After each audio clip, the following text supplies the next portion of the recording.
Entering yesterday's games, there were 3 undefeated teams in the NBA. After yesterday's games, there's only 1, and my Chicago Bulls are not that team. They lost yesterday to the New York Knicks. It's not a loss that's making me panic. I still think this is a really good basketball team. I think they're going to be a playoff team this year. It's not a loss that I'm really worried about. The Knicks are a good basketball team, guys. If they're not the best team in the Eastern Conference, they're the second best team in the Eastern Conference. They are legitimate contenders. And you know what? They played a damn good game of basketball yesterday. There was a point late in the fourth quarter where they said the Knicks were 60% from 3 on like 40 attempts. I think they finished right around 50% due to some garbage time misses, but they were lights out from 3 yesterday. It seemed like they couldn't miss. That's a loss that you just chalk that up to the game. You know, the Knicks took, I think, 15 more free throws than the Bulls. It just wasn't the Bulls' night. So not a loss that I'm panicking about, not a big deal. You know, we weren't going to stay undefeated forever. 5-1 is still a damn good record, and we still have a win over those Knicks. We beat the Knicks, the Pistons, the Magic, the Hawks, teams that everybody thought were better than the Chicago Bulls. So I'm not panicking about the loss. Shit happens. I am going to take a minute to complain about Jalen Brunson here. My beef with Jalen Brunson is this guy's one of the most fun players to watch when he's not doing the bullshit. The problem is his game is heavily reliant on the bullshit. It's like 90% of his game is foul baiting, it's flopping, and I don't understand why he is officiated this way. It'll never make sense to me why he's able to drive into you going 100 miles an hour. He throws his left shoulder into you like he's goddamn Derrick Henry, then he flails his arms or falls down, and it's a foul on you. I don't understand it. It's not basketball. It's not ethical. He's not the only player in the NBA that does it, but he is one of the most egregious players in the NBA when it comes to doing it. Elsewhere around the NBA, we saw another undefeated team fall. The San Antonio Spurs, they fell to the Suns. A really weird game. Similar to what I said about the Bulls, I'm not going to use this game to make grand declarations about the Spurs or about Wemby. And a lot of people think I'm a Wemby hater, so they probably expect that from me. It was just a weird game. You know, the Spurs weren't going to stay undefeated. Should they beat the Phoenix Suns? Absolutely. But this is the NBA.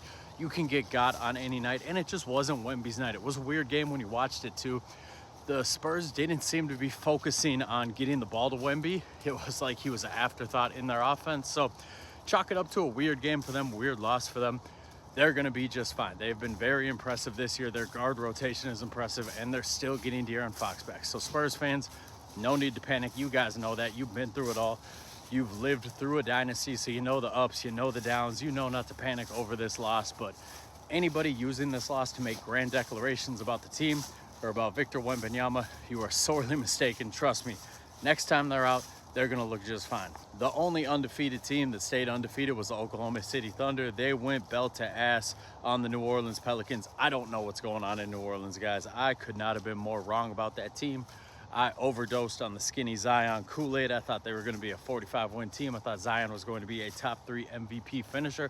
And Zion is playing decent. He's not as dominant as I thought he would be, but he looks good when he's out there. The New Orleans Pelicans are just a fucking mess. Willie Green does not look like he's cut out for this NBA head coaching thing. Moves are going to be made. So I don't know what they do. One of my favorite fake Zion trades, and I don't even have the parameters of the trade per se. You know, I don't know how to make the contracts work or anything like that. I'm just saying, if the Portland Trail Blazers found a way to get Zion Williamson, that would be a lot of fun. Maybe it revolves around Scoot Henderson. He could be a guy who just needs a fresh start. He's still a guy I haven't sold any of my stock in. But imagine Zion Williamson injecting some offensive juice into that Portland Trail Blazers team. I was high on the Blazers. Told you guys they're going to be a play-in team. They're 4-2 right now. Their defense is phenomenal. You got Donovan Klingon. You got Tamari Kamara. You got Denny Avdija. Like, this is a fun team. I think there's a trade that could be had there. And then they could go with one of those big lineups. They could have Zion at the 4. They could put Denny at the 2. They could put Kamara at the 3. This would be a fun team. You still got Drew Holiday to run the point. It would be fun, guys. I don't know how to make it work contract-wise because Zion's contract is gigantic. I'm just telling you guys, it ain't working in New Orleans. They got to blow this shit up. They got to recruit a bunch of picks for Zion. Maybe they even got to trade Trey Murphy. I'm sure they could get a haul there. My favorite fake Zion destination so far, Portland Trail Blazers. Imagine injecting that offensive juice, especially in the half court, into what they're doing on defense this year. It would be fun. It would take them from a play-in team to a legitimate playoff team if Skinny Zion is for real, if he's going to stay healthy. So feel free in the comments, man. Let me know what your favorite Zion destination is. Tomorrow, I'm going to be going live I'm gonna do a little mailbag. I put it on Twitter. I've already got like 5-6 questions. If you guys have any questions you want me to answer, Bulls related, NBA related, whatever, throw it in the comments. Let me know. Let's talk tomorrow. Let's have some fun.